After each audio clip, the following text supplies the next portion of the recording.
Ladies and gentlemen, this is Big Ray's Wrestling Show. You know me, I'm the Mark of the Masses, the man with the plan. Big Ray here to stay to talk WWE TLC 2013. Today, guys, we're going to jump right into the pay-per-view.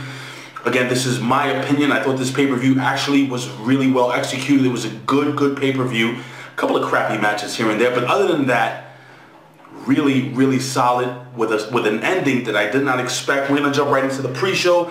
We have Dolph Ziggler versus Fandango. Now, if you guys follow me and my buddy Andre Corbeil, you can follow him on Twitter at Andre_Corbeil.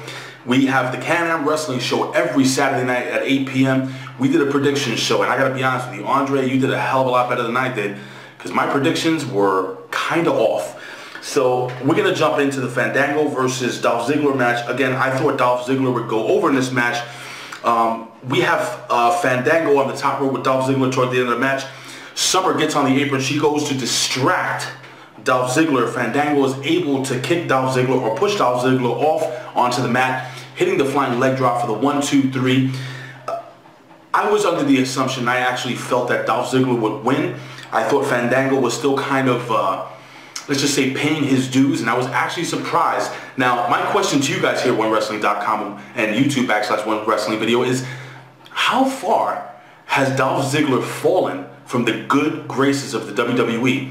I mean, if you guys have any inside information as to why Dolph Ziggler is not, well, is basically jobbing every single match. I mean, he hasn't really been on a, let's just say, winning streak. The guy is talented. The guy is fantastic on the mic. He has a good look. He has the ability to sell merchandise. I don't know. But Fandango goes over. We go to the main show. Stephanie McMahon comes out and addresses the fans. She explains how we are watching history in the making. The first time ever 2 titles have ever been unified. Again, WWE, we're not stupid. It happened only a few years ago.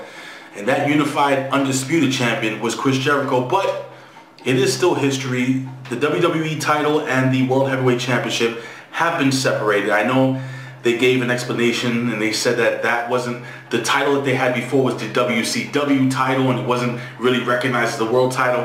Whatever. It's happened before, but it is what it is. It is still history, and I was excited to see that match. Now we'll jump into the CM Punk versus the Shield 3-on-1. Now, I actually picked the Shield to win this match, and again, we have oh, and by the way, Ricardo Rodriguez was part of the Spanish announce team, and I was actually really happy to see him. But anyway, we have the Shield, and the Shield actually controlled a lot of the match. Towards the end of the match, we have CM Punk, who goes for a GTS on Ambrose. Ambrose is able to slide out. Then we have Rollins. Oh, I'm sorry. Rollins comes in first.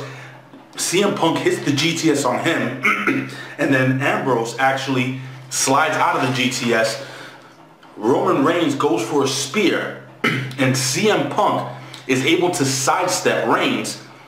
Reigns hits Ambrose with the spear. CM Punk gets the pin.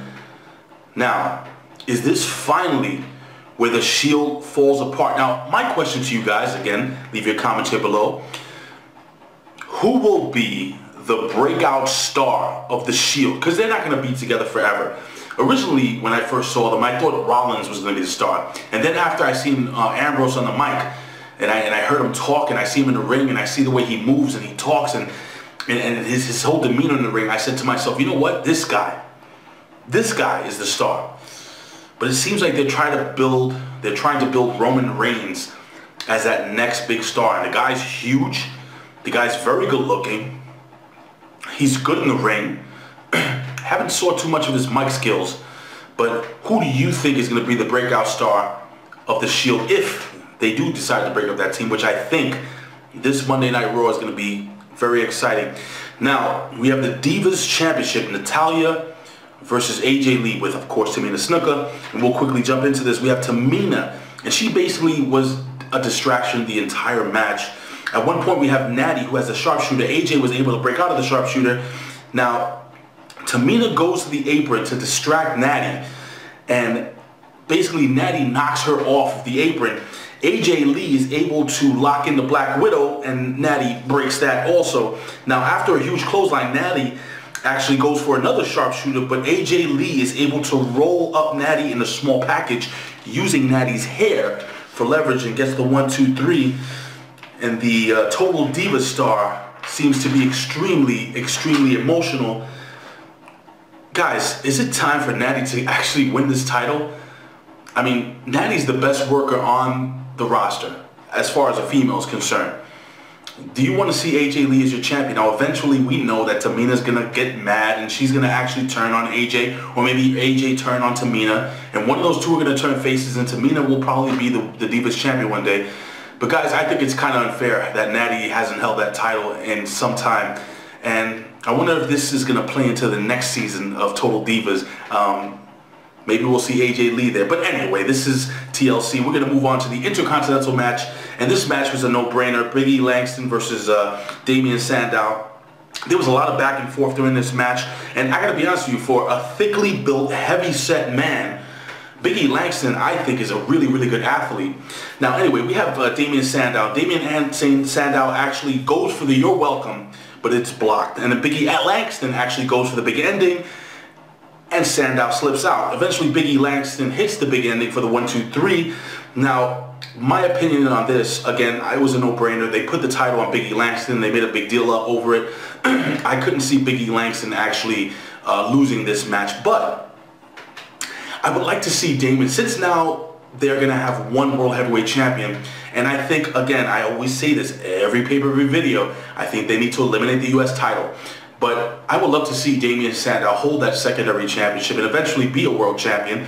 I don't think it's going to be anytime soon, but I think Damien Sandow is the total package. And I think eventually by WrestleMania, Damien Sandow will be the Intercontinental Champion. And Wwe Langston, I would love to see him in that team with Mark Henry. And I can see them holding the tag team championships. Again, the reason why I think this is a good idea, especially for Mark Henry can, well, for Wwe Langston it's a good idea because Mark Henry can teach him, and he can hold Wwe Langston under his wing and teach him the trades. And Wwe Langston, and for Mark Henry, the reason why it would be great for him is because he wouldn't have to fight singles matches. He would be able to maybe prolong his career and stay a little healthy. So, again, that's my opinion. I would love to see this. Now, speaking of tag teams, we jump into the WWE Tag Team Titles match. It is a fatal four-way. Cody, Rhodes, and Goldust, the tag team champions, versus the Real Americans, Ryback and Axel. The Real Americans versus Ryback and Axel versus Rey Mysterio and Big Show. Try to say that 3 times fast. Now, again, on the Can-Am Wrestling Show, me and Andre, we both picked the Real Americans. I thought the Real Americans were really over. I'm going to go through the eliminations really quickly. After a missed powerbomb by Ryback, we have Goldust, who gets up and he rolls up Ryback for a win. So Goldust eliminates Ryback and Axel. Then we have Big Show. And Big Show is able to knock out both Swagger and Cesaro, and he gets the pin. The Real Americans are eliminated. Then after that, we have, after a block Crossroads by Rey Mysterio and a block 619 by Cody, Rhodes is able to hit the 619 for the 1-2-3. Again, try to say that 3 times fast. Now, you know, if they're not going to put the titles on the Real Americans, I'm totally okay with keeping the belts on Cody and Goldust. Why do you say that? Well, the reason is this. Is it just me? But anytime Cody, Rhodes, and Goldust have a match on a pay-per-view, on a Monday Night Raw, or anywhere, almost every time it's the best match of the night. These guys are charismatic. These guys are real brothers, and they know each other very well. These guys have been the best thing for the tag team division in years, and kudos to Goldust.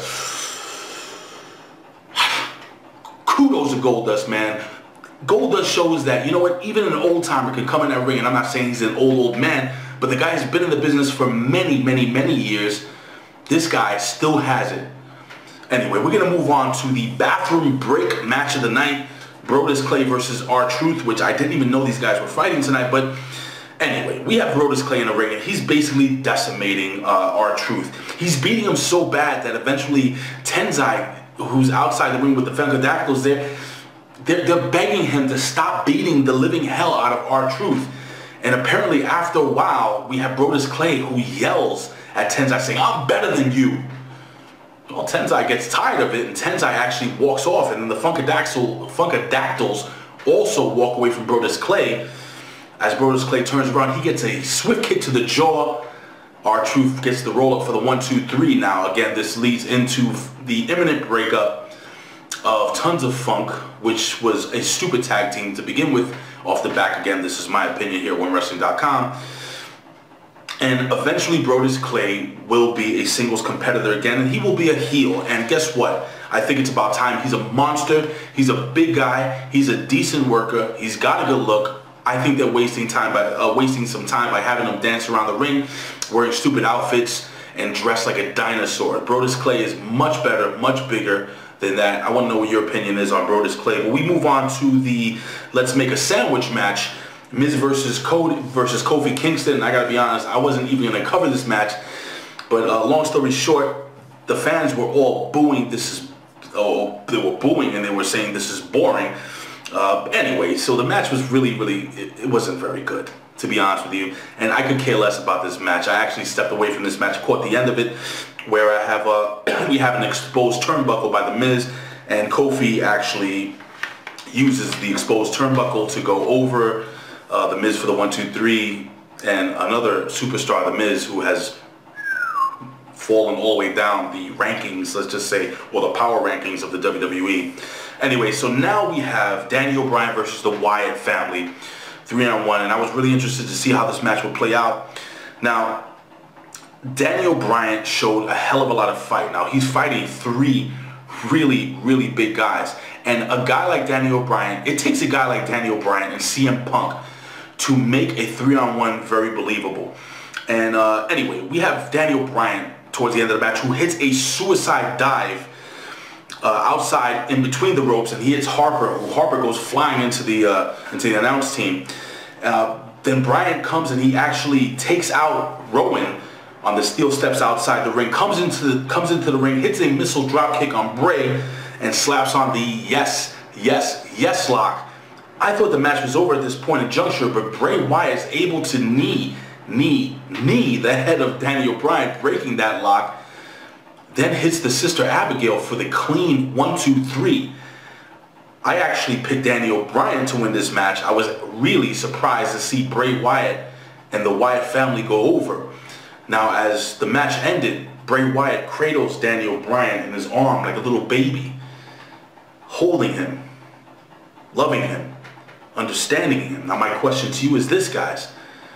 Should Daniel Bryan, do you think it is in the best interest of business to have Daniel Bryan join the Wyatt family? Why? If so, leave your comments here below.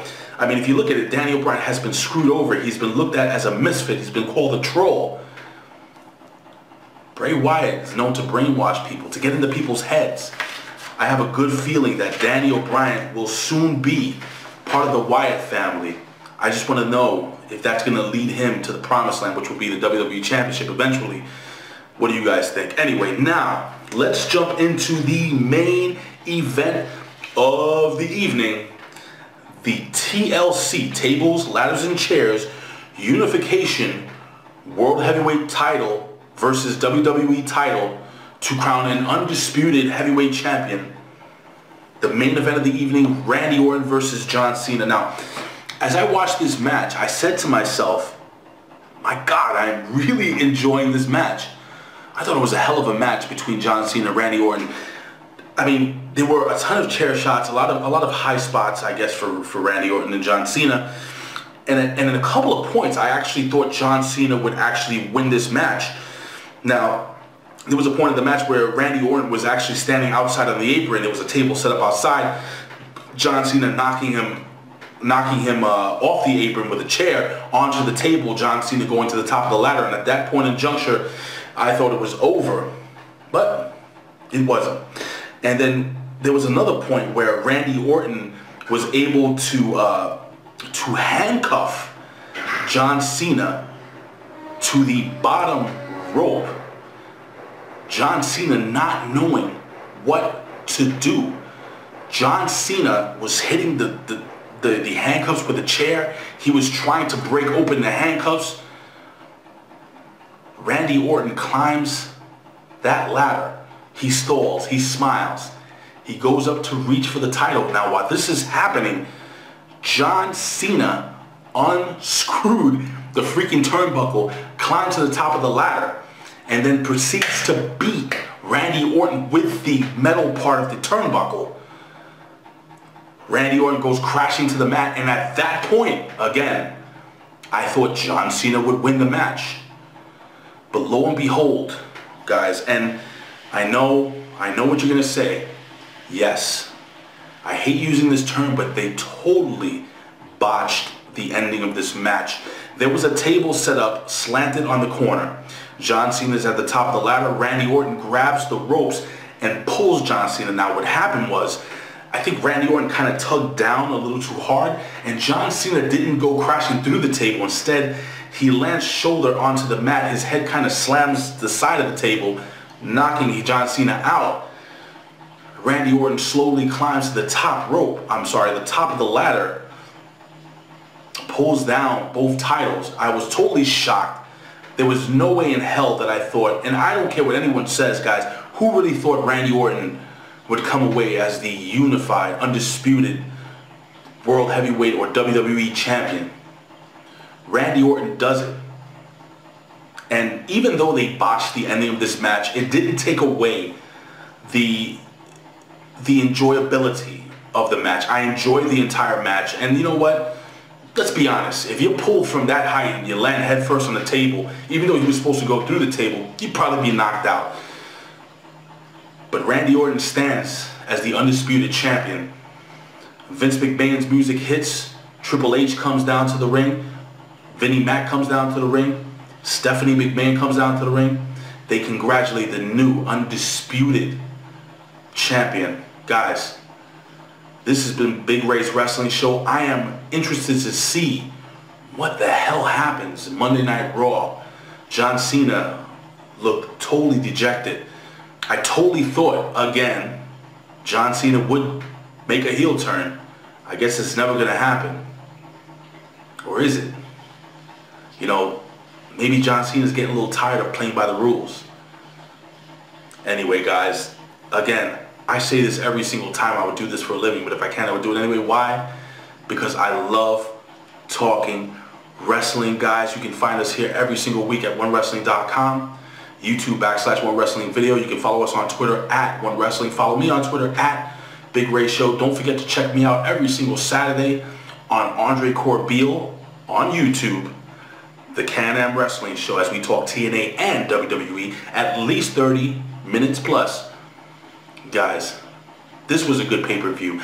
I want to know what you guys think. Leave your comments here below. I will see you here next time. Peace. Bye-bye.